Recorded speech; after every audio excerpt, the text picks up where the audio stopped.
I always hire for character and I train for skill. So I want to work with somebody that I get along with, that understands the way that I think, that understands where my passion lies, that understands my own quirky little behaviors, that I feel this is going to be a partner than anything else.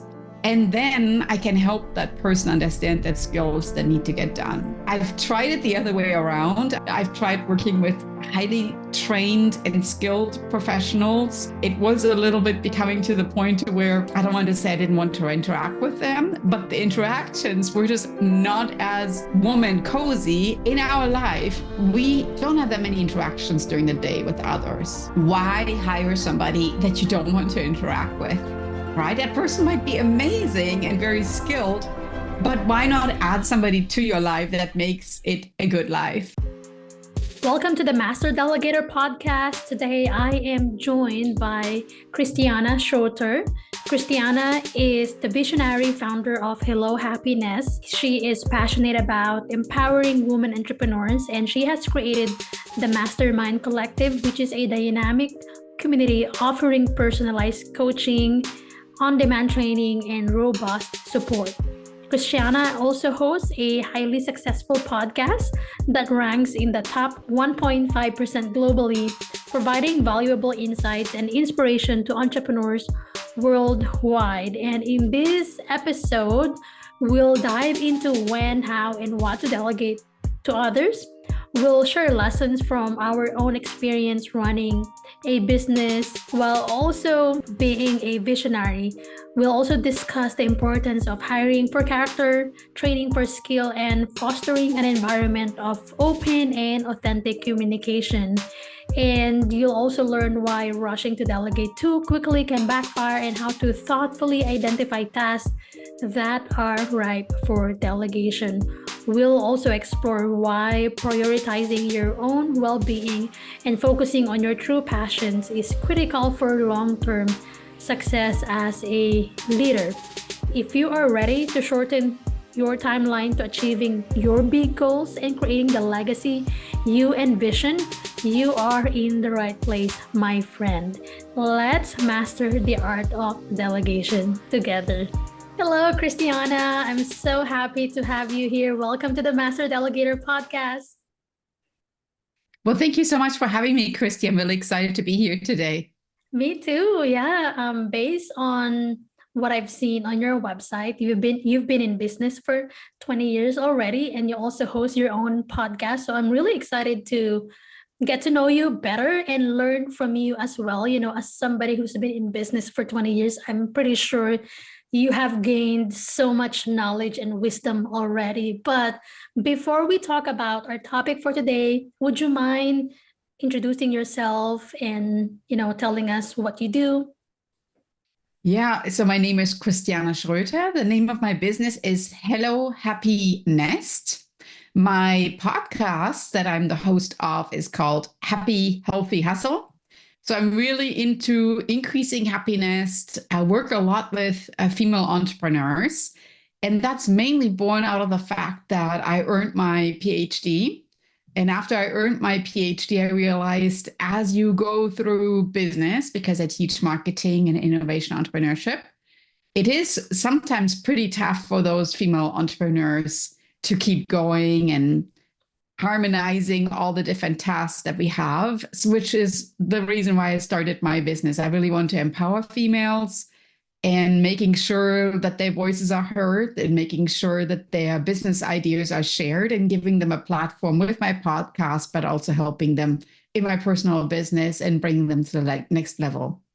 I love it. I love that you support female entrepreneurs, because as women, we're doing so much, right?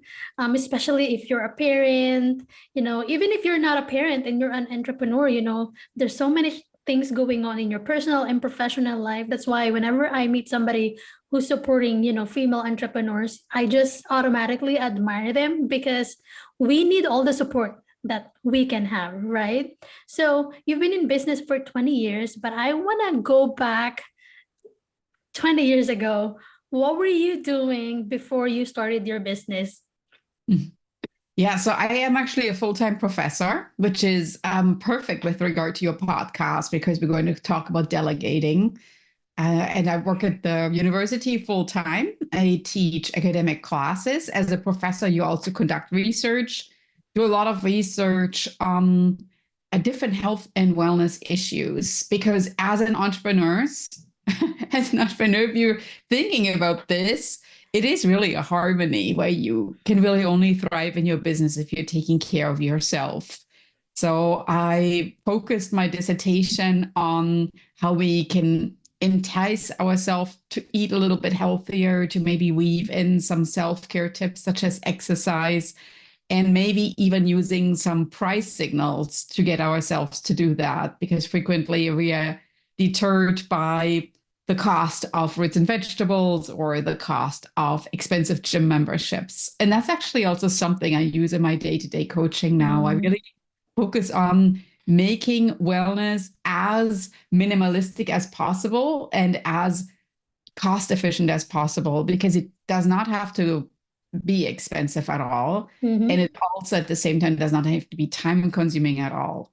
So 20 years ago, I was probably at that point to where I felt I was really working and trying to maximize my tenure track and really getting my career off the charts and not thinking that I need to add that wellness. We are sometimes, youth is sometimes an interesting thing because you are thinking, oh, I'm feeling great. I can do it all. And I don't really need to sleep. And I can just grab a little snack in between and I don't need to take long breaks.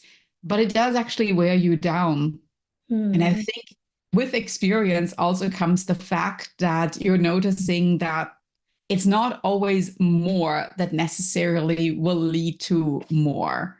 And that's really something that I coach a lot with. So I would say just when I started my business was probably also the time frame when I noticed that I will perform the best if I take care of myself. And frequently that is hard to wrap your mind around because it seems you're taking time away from your business, where in reality, actually, you're only adding time and, of course, efficiency to your business. Yeah, exactly. I love that. And I totally agree that, when you're an entrepreneur, you have to take care of yourself, not just, exercising daily, but also you have to be mindful of what you eat. Because as women, right, like what we eat affects our hormones. And if our hormones are out of whack, we don't want that, right? So when you were starting your business 20 years ago, so you were a professor and then you decided to start your own business. What was your turning point? What was your situation like? Were you like, okay, I don't like being a professor anymore, or this season of my life is done and I want a different career and I want to have my own time, my own freedom. So is that kind of what was in your mind during that time? That's why you transitioned to becoming an entrepreneur? Oh, that's a great question. So I think what happens in everybody's life is there comes this moment when you sit down and you think, what would I like to have written on my tombstone? What's like what is the legacy that I want to leave behind?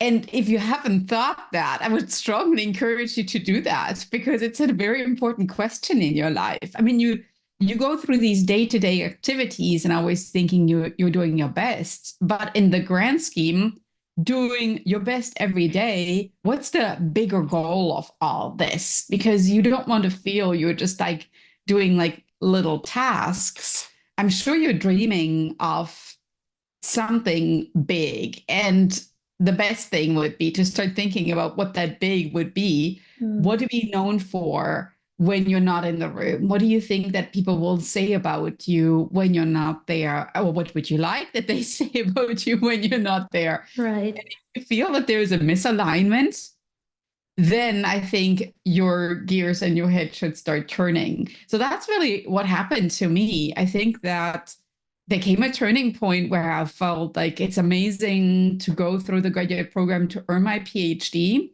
However, frequently the audience especially in academics, is very academic. Mm-hmm. Right. So it's highly educated audience, and the way that you share it is frequently using technical language that might not necessarily appeal to people that don't have those degrees. Mm-hmm. And when you go to the conference, it's absolutely amazing because you connect with your peers, you connect with your colleagues. But then the wider masses and even from other geographic areas might not be able to go.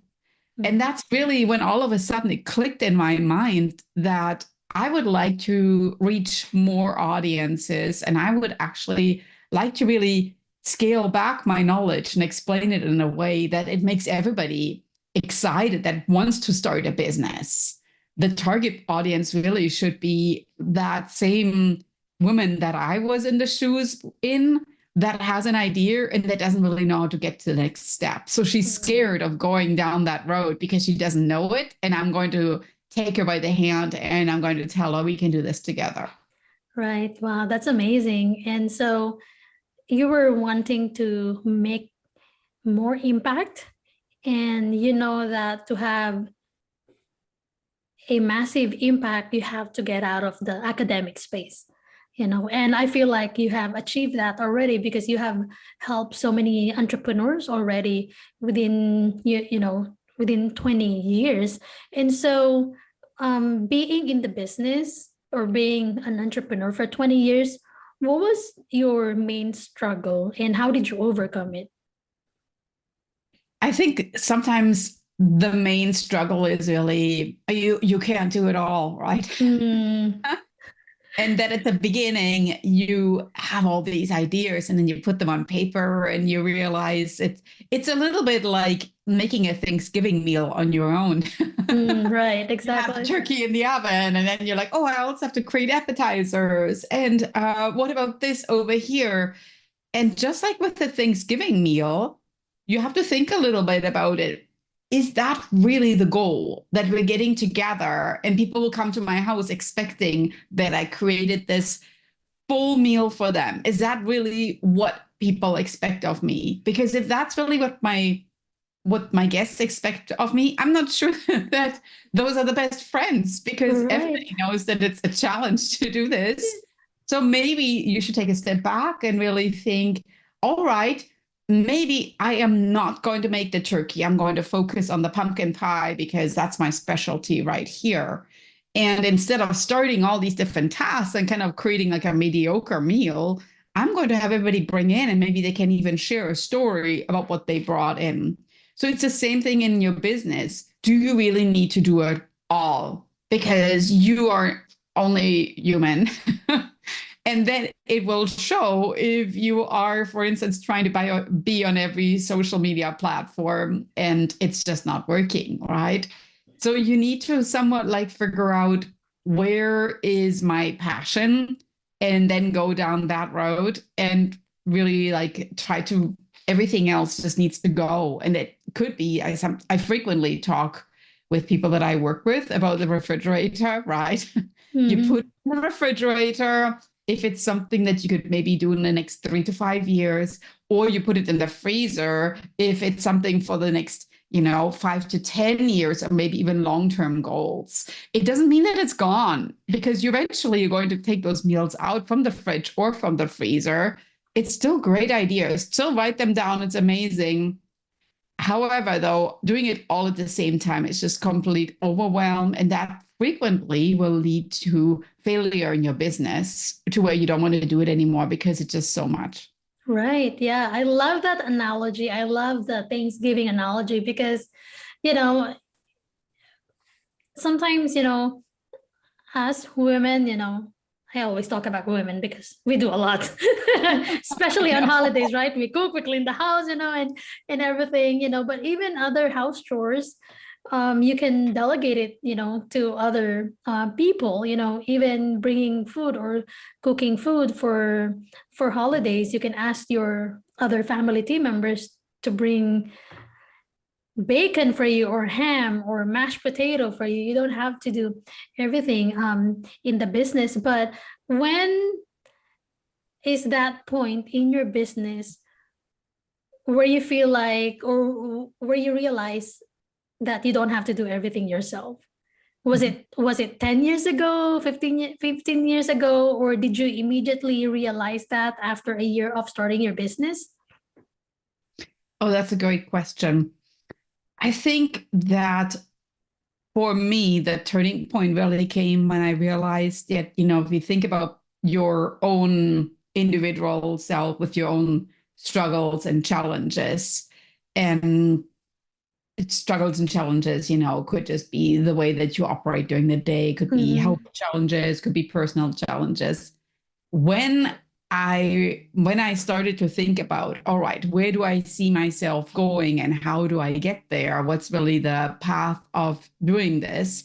I realized that I need to start delegating things because I don't want to sit there and do this forever. It will shorten the time frame between starting your business and then really coming to that takeoff point when you actually start delegating things. So it's a little bit like an airplane, right? You could be hanging out down there forever, or you're going to ask somebody like, hey, help, let me help.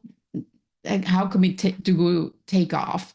So I would probably say you can struggle around for like 1 or 2 years and you realize it's just not really going anywhere. And then maybe you're going to realize, okay, so maybe I need to let something go because it's just too much right now. The good thing is that maybe within 1 or 2 years, I would say, or it could be even 6 months, that you realize that there are some things you're more passionate than others. It could also be that maybe, your environment changed. Maybe you added children to the mix. Maybe you got married. Maybe you moved. And that's okay. So give yourself some time and just kind of exploring, because you don't want to immediately start delegating things and then you realize, oops, never mind, there is a change in my business, because it sends the wrong signals to your team too. Sometimes it's good to kind of like figure out what do I actually need to do, because, and I can't emphasize this enough, delegating does not always make things easier. Because you need to have somewhat a standard operating procedure lined out. And if you don't have that, you're constantly going to advise the other person needs to do that, you need to do that. And at the end, you think I could have just done it myself, right? Because I'm constantly giving instructions. So start playing around with it, nearly like with Legos, build some things, take them down again. And then all of a sudden you're like, all right, these are the pieces I want to work with. I'm not going to work with all of the colors of Legos. I'm maybe just going to focus on this particular set right here. And now I know I can go forward. Right. If you don't know that, coaches can help a lot. Right. I love that. And I totally agree. And even when you've already realized that you need to delegate, it's not just a one-time thing. You as a person, you evolve, you grow, and you as a business owner, as a business leader, you evolve and you grow as well. So delegating is not just today. You have to continue doing that tomorrow and until as long as you have the business. So you've already mentioned having SOPs in place. So I'm pretty sure you already have some systems that you have in your business in order to delegate effectively. Would you mind sharing with us what are those strategies that you have in order to delegate effectively? Yeah, that's a great question. So one thing, and I said that's the first lesson, is play around and then figure out really what your emphasis area would be, or your focus is. Where's your passion? What do you want to have on that tombstone, right? And so once you found your passion, your purpose, so to speak, you need to figure out, all right, so these are very basic, rudimentary tasks. I mean, it really has to boil down to that I feel somebody else could take over. So do you necessarily want that somebody answers your emails? Maybe not, right? Because that's your public voice that's out there. But maybe, how about, creating simple documents, duplicating documents, maybe cleaning up documents, maybe some behind the scenes work in looking through whether, you check mark certain things. So those things that you can really write out and describe, those are the best, because it's not necessarily like a public facing task, but it's more like a behind the scenes task. And of course, it depends on you individually and your level of comfort right there. Right. So what I started doing is, because I do work at the university, that I hired students, and working with students has been absolutely amazing. And I've had hundreds now that worked for me. And I learned so much about how to hire and how to figure out who a great person is. And I'm going to share that in my third tip here in a little while. But what's really, really important is that whenever you delegate, you also have to be okay with that, right? It's always like easy to say, oh, but this is my business, it's my baby, etc. At the same time, because you can't do it all, you have to be okay with the fact that things will get done, and they might not get done the way that you might do it. Right. You have to be okay with that. So don't ever aim for perfection. Just aim for getting it done, right? Getting it done is better than getting it done perfectly. And that's, a most important thing as a business owner. In order to move forward, you just have to let go of that perfectionism. Exactly. I love that. Done is better than perfect. And you mentioned, treating our business as a baby, even a literal baby, if you have your own baby. Yeah. You still need help with the baby, right? You need support from your husband, from your spouse, and you may need a helper or a nanny, pretty soon, because you'll be, after your maternity leave, you'll be going back to work, so similar with how we handle our business. At the beginning, we establish it, we nurture it, but eventually we're going to have to delegate some of the responsibilities that we have so we can continue growing. Are you sick and tired of being overwhelmed and afraid you'll never scale your business? Meet Smart VAs. Unlike many virtual assistant agencies that only assign one dedicated virtual assistant, we provide flexibility for growing businesses by assigning a team of experienced virtual assistants that can do different tasks to support your continuous growth.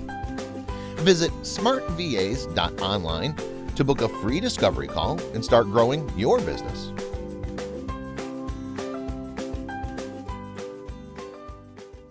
So you mentioned that you also have some tips on how you can hire the right people. Yeah, so this is the third one, is probably my biggest tip. And I've noticed that over the past 2 decades right here. Right.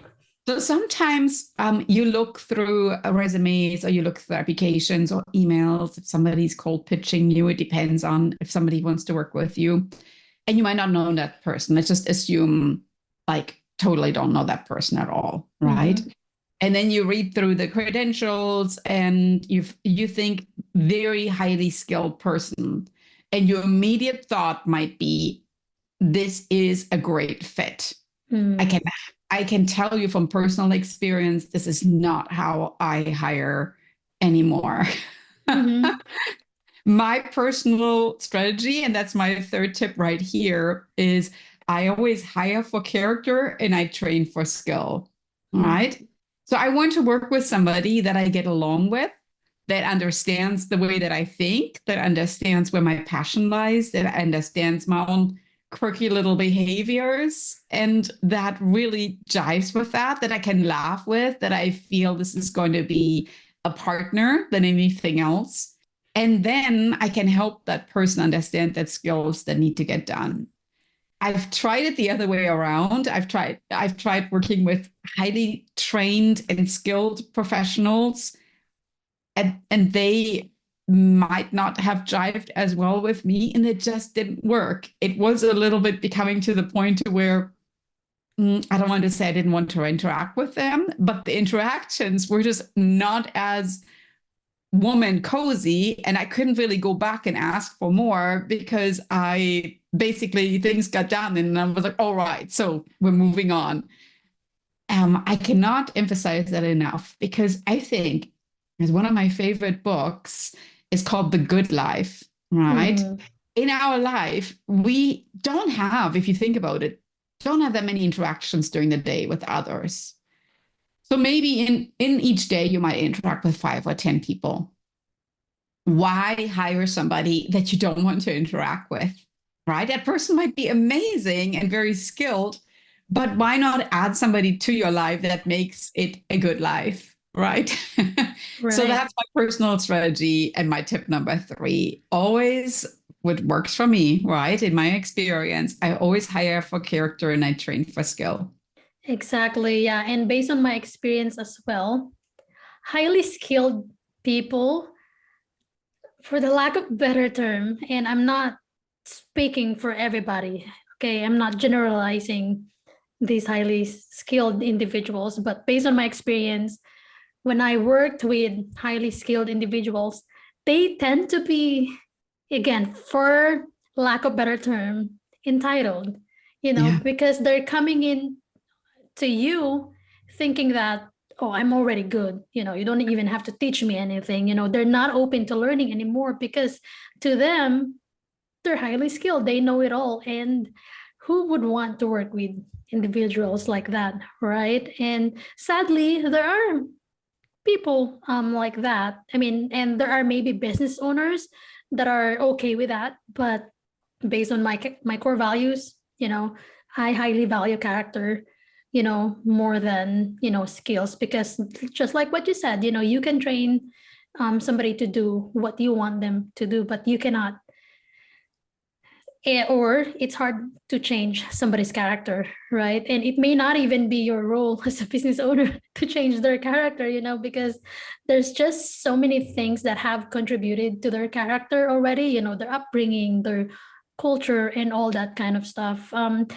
Is it the same situation with you, when working with people with,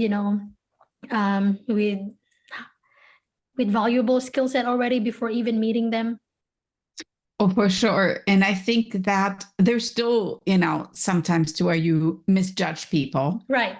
It still happens, right? You think, oh my gosh, this is going to be an amazing person, and maybe is an amazing person. But then the training just never really leads up to that level. That still happens. So at that point, I always say it's never really a failure that you realize that, right? It always means that, fail that first attempt in learning. You just realized it wasn't a good fit, right? So Right. that's okay. I mean, you meet somebody, you think that person would be helpful. You could delegate tasks to, and maybe those tasks don't get done, or they get done late, or they, get done in a completely different way. And that's okay. If you want to maybe try again and explain it again, and then it really doesn't get done, at that point, maybe you just say, you know what, this is not a good fit, or maybe the relationship just kind of goes away, so to speak. You just kind of let it fall to the side. It happens. And I always think that especially when you deal with humans, there is that human element to where I always encourage because I have children, I always encourage my daughters to think about it this way. You don't know what people have going on in their life. And when they come to you, you don't know really what is included in the luggage that they carry when you, because their suitcases are closed, and you don't immediately can open them up and you dig through it and you see, oh, what do you have going on in your life? So you need to think also a little bit of like sometimes being forgiving in, the way that they show up. And I love that you said, they could be trained or they could not be trained. That is something that, you need to be aware of as well, that sometimes people have good days and sometimes have bad days. But you hope that in general, they signal that to you. And it's you as the business owner that needs to let them know, if this is not a good time for you right now, let me know. And then we can work something out. Or if you feel this is just not going to work for you, given circumstances, I will need to let that know too. I will need to know. Because the more authentic and open you are, and that's important with delegation, the more things get actually done, because otherwise it's just wishy-washy and it's not clear really that you're actually trying to get a job done here. Yeah, exactly. I love that. So if they're carrying a luggage, you have to scan that luggage and make sure that you know what's inside it by getting to know them. And one thing I love about training people, giving individuals without experience with a job yet, if you're the one training them, they seem to be more loyal to you, because they're thankful that you have given them the opportunity to be trained and to do the task for you. So because one of the things that are important to me is really loyalty, right? And based on my experience, when we've trained people like virtual assistants who didn't have any experience at all, they seem to stay longer with you because they understand and they appreciate that you're giving them an opportunity. And then if they decide that they want to leave, it's okay, as long as to yourself that you have given them an opportunity and you are part of their journey, as an individual. That's a really great thing. And I actually do the same thing. So now when I hire students in academia or assistants to work with me, I look a little bit in where they are in terms of their growing journey. Maybe not necessarily freshmen or people that just finished their training, but maybe people that have been doing this like for a year or so. So they have a little bit of experience, because it shows that they are there and they are willing to grow. At the same time, though, a lot of my friends, what they have noticed is they work with very seasoned assistants because they just have all these cool creative ideas. And sometimes when you are stuck, then you actually tap into that resource and that idea bank because they already have all these amazing experiences. So again, it comes down to character, and it also comes down to a little bit in like how flexible you are with regard to your business direction. But I can always encourage that one thing that's really, really important is that you need to also share your deadlines. The more you share, the more open you are, the more things will actually get done. And there are some deadlines that are maybe negotiable, and then some deadlines that are absolutely firm. And that is something that you need to be absolutely clear about. So at the end of the day, sometimes when I hear about delegation and how it didn't work out, it's kind of like with people with their dogs, right? Right. With their children.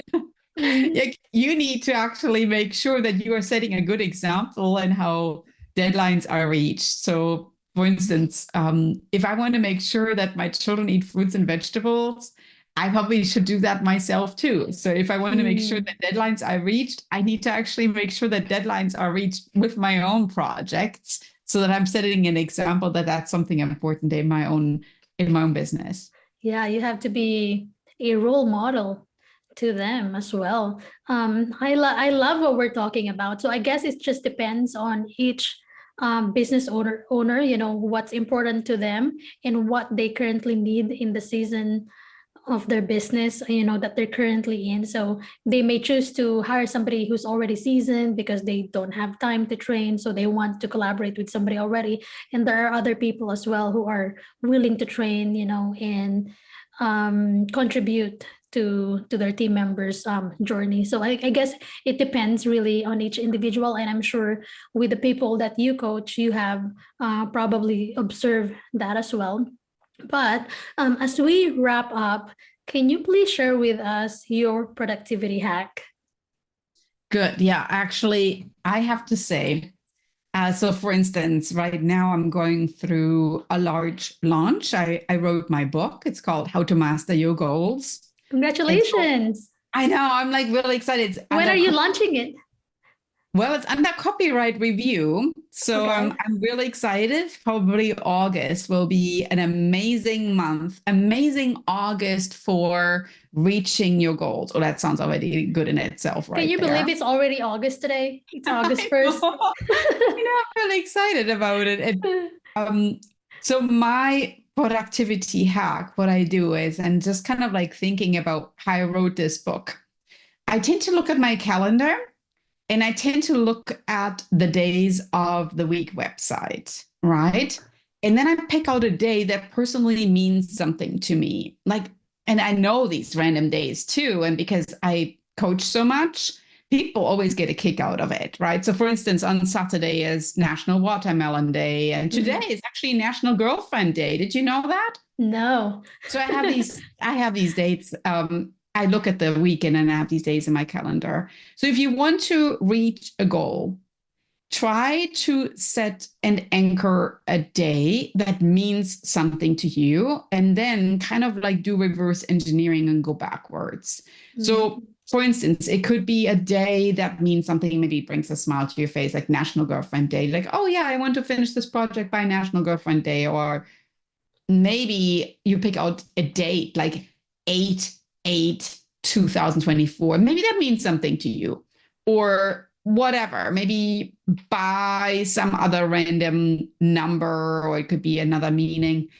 You won't believe how much it really works when you set yourself a deadline, because again, as a business owner, nobody else will do that for you. And then all of a sudden you start to work towards that goal. And that's also one thing I mentioned in my book, How to Master Your Goals. Because at the end of the day, always think of like each day is a stepping stone to reach your goal. And in my book, actually, I have worksheets. So it's a collection of one-page worksheets that will get you there. When each day you kind of tend to chip away at it, it's amazing how much you can reach. And it's absolutely incredible, really, that you will also notice along the way of, how like progress fuels the next steps, really, because you look back and you're like, I can't believe I just did that. Yeah. So my productivity hack, choose a certain date in your calendar and then work from there. And if you need any support, I would love to help you, of course, too. I love it. I love it. I will be waiting for you to launch your book. Please keep me updated with your launch. But anyway, thank you so much for all the insights that you've shared. Where can people find you online? I would love for you to tune in to my podcast, Happy Healthy Hustle. It's globally ranked in the top 1%. So it's getting a lot of interesting, amazing reviews. And that's one thing I would love to ask you as well. Leave a review on my podcast and tune in and share with me which episode you liked a lot and what resonated with you. And then, of course, look at my website for ways that we can work together. It's hellohappynest.com. Awesome. Thank you so much for your time today. I appreciate your time. Thank you, Kristy. That was absolutely amazing. And of course, I can't wait to connect more.